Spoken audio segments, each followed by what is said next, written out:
Hey guys, so we're here at Eurogamer for 2013 and we're now on day 3 of our time at Eurogamer. We've got 1 day left, which will be tomorrow and Sunday, and I'm joined with Steve and also with Andy, also known as Ryu, and we're going to be just sort of, I'm going to be asking a few questions for all 3 of us, and we're going to be sort of sharing our thoughts and experiences of what we found at Eurogamer so far.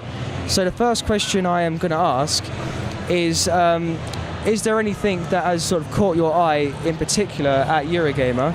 We're going to start Steve and work our way down. Is there anything that's caught your eye? And is there anything that you sort of really impressed with when coming here and trying out in particular? Okay, what caught my eye was obviously Battlefield 4. What I was really impressed with is Battlefield 4 again. The way that they've come forward, I just think they've made leaps and bounds. The most thing I was impressed with, I kind of wasn't going to buy Call of Duty Ghosts, and the reason why that was is because the way that Black Ops 2 turned out, they kind of failed in that game in a lot of areas, but I played that game and it is very good. So that is the 2 games that I'm really impressed with. I probably have to say that I also found COD Ghosts and Battlefield 4 to be really good and sort of much higher than my expectations of just watching footage. It's so much better playing it and experiencing it, and you sort of get a greater understanding of how the direction of the game's heading in, really. I would say that in terms of things that have caught my eye, it's just the general atmosphere of everyone that's turned up and all the cosplayers and what they've been wearing. But most importantly would be the scale of Eurogamer this year compared to previous years. They've had to move the over 18s area from downstairs to upstairs so they can accommodate more space for more games on the ground floor. So they're now using 2 floors, and they've also got room as well for the developer sessions. So the overall scale of this place is something that's just blown my mind. It is. I came in 2009, my first time at Eurogamer, and it was only on 1 floor, which is the second and top floor, which doesn't have much room at all, much space. But compared to, now, coming to 2013, it is so much different, and it's just massive, the scale. So Andy, would you say, I know you haven't really managed to play too many games so far, but is there any things that have caught your eye, or anything that you sort of has really kind of impressed you so far at Eurogamer? Yeah, I think one of the main things while coming here wasn't really the AAA games. I was quite intrigued to see the Oculus Rift and how that was working, and they've got some of the sort of HC dev kits, so really having a go in one of those and just being able to sort of look around inside the game, I thought that was really cool, and just, yeah, I can't wait for them to actually bring out the actual one for the public. Okay, and so we know what sort of caught your eye, and I think I'm going to know Steve's answer from what he's already told us. But I don't know, Steve has been like very big in Call of Duty previously, but what would you say has been your favourite game so far at Eurogamer, and what are your reasons for it being your favourite? Okay, so I've always been a big COD fan, like Matt just said. Always been a big COD fan. But Battlefield 4 just blew me off my feet. I can tell you now that I played this today, and it's just brilliant. And I kind of think that Battlefield 4 is going to be my next game that I will be, loving, and I can't wait to buy. Yeah, I'd also agree with Battlefield 4. They seem to have accommodated a lot more in terms of the preference of the user and what they can do and how much they can customize their in-game experience with, from the guns they use to the knives. There's a selection of 8 different knives. We played the game for about a 15-minute match. I probably spent half of that deciding on what kind of gun, what kind of setup I wanted for attachments for my gun, to stick a suppressor on it, maybe put a close range sight, or I could put medium range sights on it, and there's a list of them. And then maybe what kind of knife do I want? A machete? Do I want a Bowie knife? Do I just want a standard combat knife? What kind of camouflage do I want? What kind of other equipment do I want in terms of launchers? Do I want any med kits? There was so much you could tailor make to your kind of personal, the way you play as a soldier in the game. It could take you a year.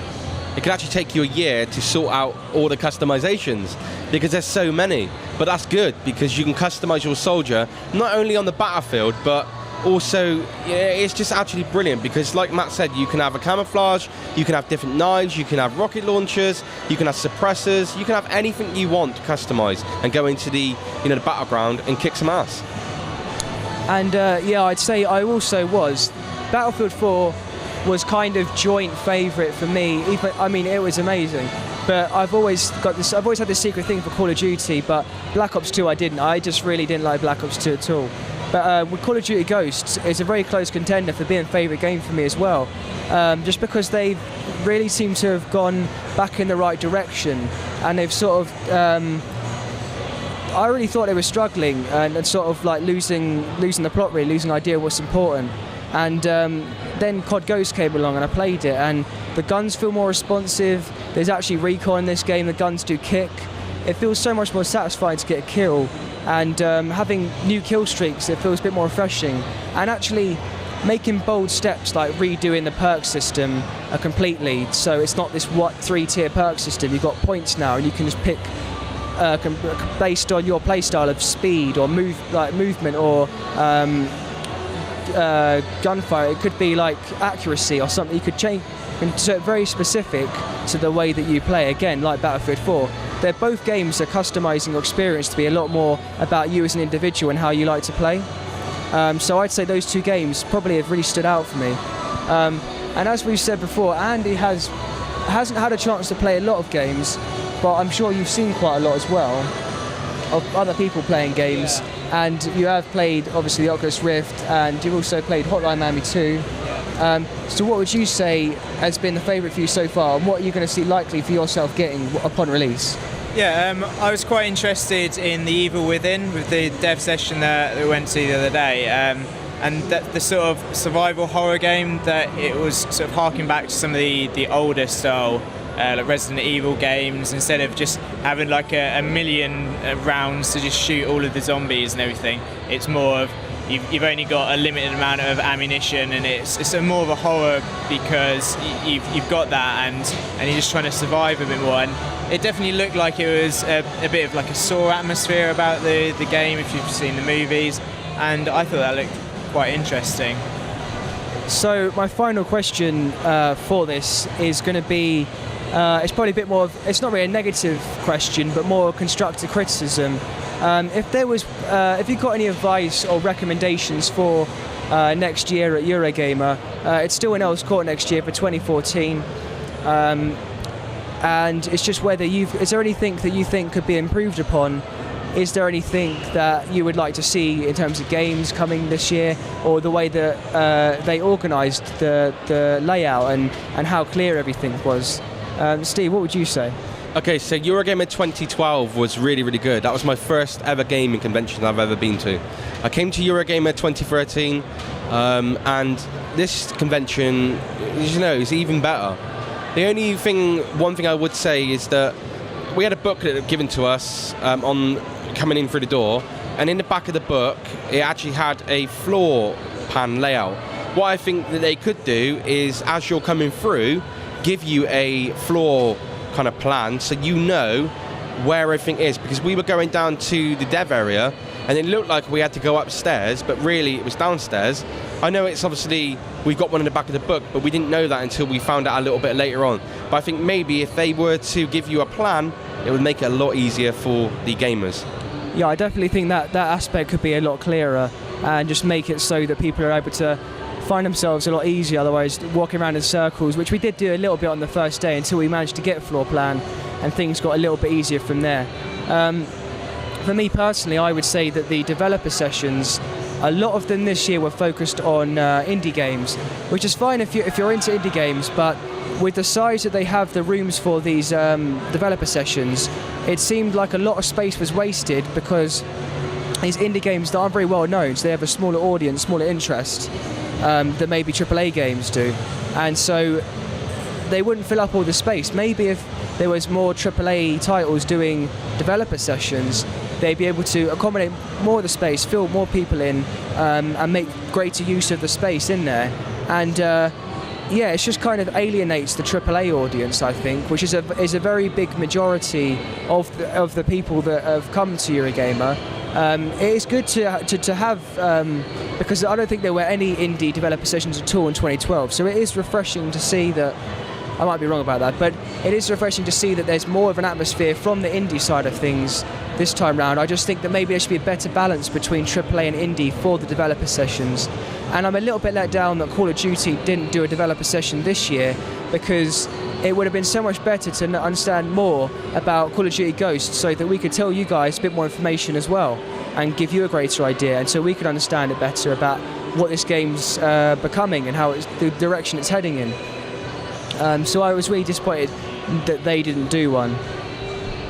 As for you, Andy, is there anything I know we spoke previously about the size of the indie games arcade bit, so what would you say they could improve next time round for 2014? Yeah, just going on about the indie games arcade, it's just basically it's quite a narrow passageway, and there's indie games either side, there's developers, there's people trying to play the games, and I just feel it's a bit too claustrophobic and it's a bit too close together, so it would be nice just for next year then just to have a bit more space in there, so you can quite easily walk through and actually have a proper look at the games instead of just peeking into it and going, oh, that looks nice. And also, what was that? The game that we saw upstairs? No, the one that we thought we were going to play it. What was it called? Oh, Watch Dogs. Watch Dogs. Yeah, when we went to see Watch Dogs, there was this sort of closed-off area, and we were all queuing up, thinking, oh, we're going to get a nice play of this game. And then, as we go in the room, we just see all these seats, and we're like, what? And there's a guy at the front just talking us through, showed us some live gameplay, which was nice, but it would have been even nicer just to get our hands on and actually play the game, because it looked quite interesting.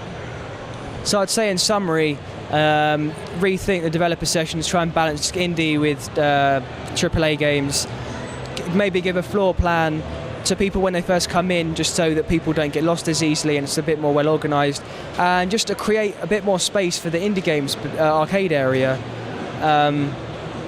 because it was very cramped and very claustrophobic this time round. And also, maybe if you're going to do something Watch Dogs about doing a presentation, maybe not have an enclosed area as much, or have it so that people don't expect to play the game, make that a bit clearer. That's probably all we have of recommendations and advice. If you like this video that we've done, then make sure to drop a like. If you've gone to Eurogamer yourself and you agree with our points or you strongly disagree, we'd like to know either way, so be sure to let us know in the comments section. Or if you haven't gone to Eurogamer because maybe you're in another country, maybe it's too expensive and you haven't been able to go, it would be great for you if you've got any questions that we haven't covered or anything that you want answered, perhaps. We would do our best to answer your question, and hopefully we'll be able to give you the right answer. Other than that, from me, Steve and Andy, we'll see you later.